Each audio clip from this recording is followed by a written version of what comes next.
Hello दोस्तों, मैं सब डॉक्टर सुमित और आज हम बात करने वाले हैं डायबिटीज़ पे। और इसे हम हिंदी में कहते हैं मधुमेह। और आप भी जानिए आपको डायबिटीज़ है या नहीं और इसके किस टाइप से लक्षण होते हैं और क्या टेस्ट किए जाते हैं।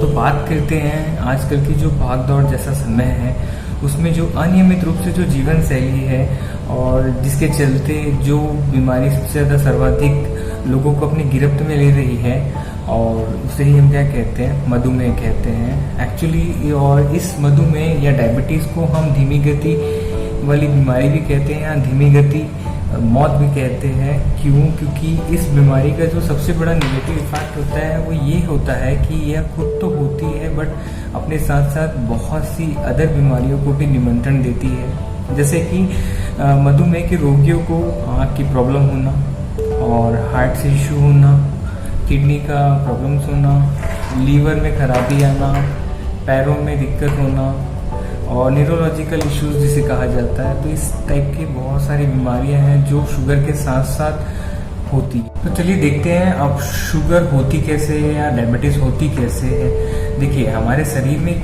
इंसुलिन नामक एक हार्मोन होता है जो कि हमारे पैंक्रियास नामक ऑर्गन के बीटा सेल से क्या करता है, सिक्रीट करता है। अगर वह सिक्रीट होना बंद हो जाता है या पैंक्रियास किसी कारणवश वहाँ से इंसुलिन बनाना बंद कर देता है, जो हमारा ब्लड ग्लूकोज होता है वह ऊर्जा में या एनर्जी में कन्वर्ट नहीं हो पाता है और जिसकी वजह से क्या होता है कि ब्लड ग्लूकोज लेवल बढ़ जाता है। उसे ही हम क्या कहते हैं।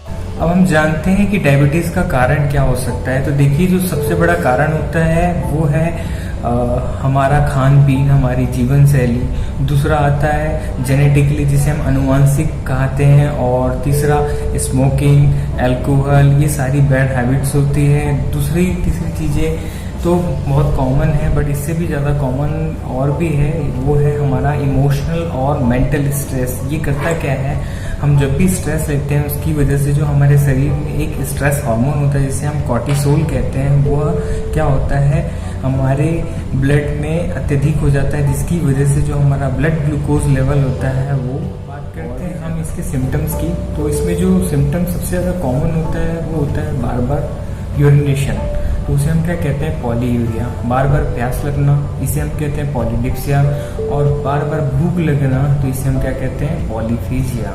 और क्या हो सकता है, देखिए इसमें आंखों की रोशनी भी कम होती है और हाथ पैरों में झुंझुनाहट सी होती है जिसे हम टिंगलिंग कहते हैं, या सुन्नापन जिसे हम नमनेस कहते हैं। और क्या होता है, बिना किसी और बीमारी के वजन अत्यधिक कम होना, बहुत रेगुलर बेसिस पे वेट कम होना और चिड़चिड़ापन होना, लैक ऑफ कंसंट्रेशन होना। और क्या बोल सकते हैं, स्लीप डिस्टर्बेंस होना। और क्या हो सकता है, कोई भी जख्म बहुत देरी से भरना होने के बाद। तो ये भी क्या होता है, डायबिटिक के सिम्टम्स है। साथ साथ बहुत ज़्यादा फैटिकनेस जिसे हम क्या कहते हैं, बहुत थकान होना जिसे हम क्रॉनिक फैटिक कहते हैं। तो ये सारे सिम्टम्स क्या होते हैं, डायबिटिक के लक्षण हैं एक्चुअल में। अगर आपको भी इस टाइप के कोई लक्षण दिखते हैं तो जल्द से जल्द आप अपने डॉक्टर से कंसल्ट करिए और अपना शुगर लेवल चेक कराइए कि कहीं आपको डायबिटिक्स तो नहीं है करके। चलिए अब बात करते हैं टेस्ट की कि किस टाइप के टेस्ट कर सकते हैं इसमें। देखिए, आपको एक इमेज दिख रही है। इस इमेज में 3 बॉक्स बने हुए हैं येलो कलर के जिसमें लिखा है नॉर्मल, प्री डायबिटिक और डायबिटीज़। इन सब के ऊपर लिखा है फास्टिंग, पीपी और HbA1c। ये जो फास्टिंग लिखा है ये शुगर जो ली जाती है खाना खाने के पहले ली जाती है, जो 8 से 10 घंटा पहले की फास्टिंग होती है।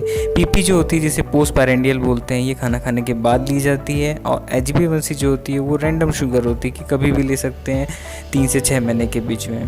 ठीक है, अब देखिए, अगर जो शुगर वाला पेशेंट नहीं है, जिसे शुगर बिल्कुल नहीं है, तो उसका जो नॉर्मल फास्टिंग लेवल होता है वो लेस देन 100 होता है। उसका जो पीपी लेवल होता है या नॉर्मल रेंज होती है वो लेस देन 140 होती है कि 140 के नीचे होना चाहिए। और उसका जो रैंडम शुगर लेवल होता है वो 5.7% होना चाहिए।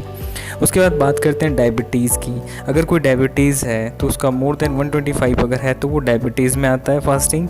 और अगर उसका पीपी अगर मोर देन 200 है तो वो डायबिटीज़ में इंक्लूडेड होता है। और उसका अगर रैंडम देखा जाए तो 6.5 से या 7 से ज़्यादा होता है परसेंटेज में। अब इन दोनों के बीच में एक रेंज और आती है जिसे हम कहते हैं प्री डायबिटीज़।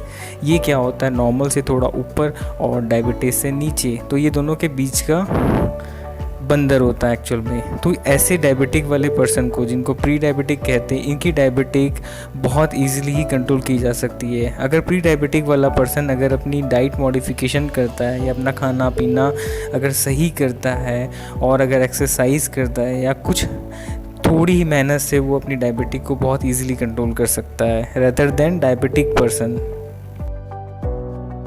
डायबिटिक के लिए और भी कई टेस्ट किए जाते हैं, जैसे कि आई का फंडस एग्जामिनेशन किया जाता है कि आई में कोई प्रॉब्लम तो नहीं आई है। दूसरा किडनी का टेस्ट किया जाता है जिसे KFT या किडनी फंक्शन टेस्ट कहते हैं, जिसके अंदर स्पेशली यूरिया एंड क्रेटिनिन का टेस्ट किया जाता है। सेकंड, हार्ट चेकअप किए जाते हैं। अगर कोई लॉन्ग टर्म डायबिटिक पेशेंट है तो उसे ज़रूर अपना हार्ट चेकअप कराना चाहिए। साथ में लिपिड प्रोफाइल देखा जाता है, जिसके अंदर HDL लेवल मोर देन 45 होना चाहिए और ट्राइग्लिसराइड्स लेस देन 150 होना चाहिए। साथ ही साथ उसमें लीवर फंक्शन टेस्ट भी होते रहने चाहिए। तो ये सारे टेस्ट की रूटीन्स है जो डायबिटिक